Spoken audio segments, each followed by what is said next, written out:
Apakah Rasulullah pernah membatalkan perjanjian damai dengan Yahudi? Nah, di awal kedatangannya di Madinah, Rasulullah Shallallahu Alaihi Wasallam langsung mengikat perjanjian damai dengan orang-orang Yahudi. Di antara perjanjian tersebut tertuang dalam Wasiqatul Madinah atau yang sering kita sebut dengan Piagam Madinah.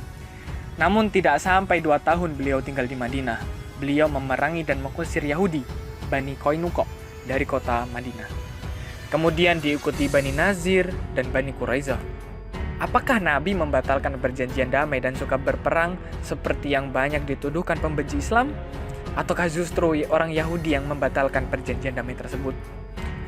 Di antara alasan Rasulullah Shallallahu Alaihi Wasallam membuat perjanjian damai dengan orang Yahudi, yaitu karena sifat mereka yang culas. Perjanjian menjadi ikatan untuk mereka agar tidak terlalu berani membuat makar dan konspirasi. Namun ternyata perjanjian itu tak terlalu berpengaruh bagi mereka. Mereka berperan sebagai tetangga yang buruk, berusaha menyakiti dan memberikan keraguan kepada kaum muslimin terhadap kebenaran yang mereka yakini.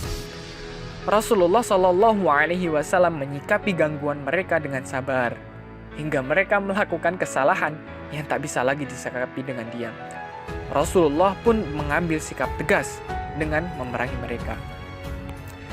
Yang pertama diperangi oleh Rasulullah adalah Yahudi Bani Qainuqa. Kabilah Bani Qainuqa adalah kabilah pertama dari orang-orang Yahudi yang membatalkan perjanjian damai dengan Rasulullah SAW.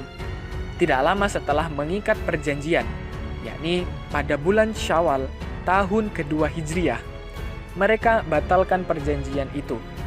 Artinya tidak sampai 2 tahun. Karena mereka merasa dada mereka begitu sempit untuk menampung kebencian yang mereka pendam terhadap kaum muslimin.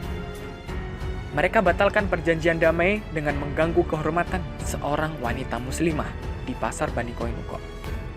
Kemudian mereka mengkeroyok seorang laki-laki muslim yang membela wanita tersebut hingga muslim tersebut akhirnya terbunuh. Tentu saja ini bukan masalah ringan. Rasulullah pun membuat perhitungan dengan mereka. Akan tetapi bukannya merasa bersalah, orang-orang Yahudi malah berkata kepada Rasulullah, "Wahai Muhammad, janganlah kamu terperdaya oleh dirimu, karena telah membunuh orang-orang Quraisy di perang Badar. Mereka tidak berpengalaman dan tidak mengetahui taktik perang seperti kami. Sungguh, jika engkau memerangi kami, kau akan tahu bahwa kami adalah kesatria, dan engkau tidak pantas menandingi kami." Akhirnya Rasulullah Shallallahu Alaihi Wasallam mengepung mereka di benteng mereka selama 15 malam. Akhirnya mereka ketakutan dan berhasil ditaklukkan tanpa peperangan. Mereka pun diusir dari kota Madinah. Mereka pergi menuju negeri Syam. Ingin tahu kelanjutan part keduanya? Jangan lupa pantengin terus channel ini dan jangan lupa komen, share, dan subscribe.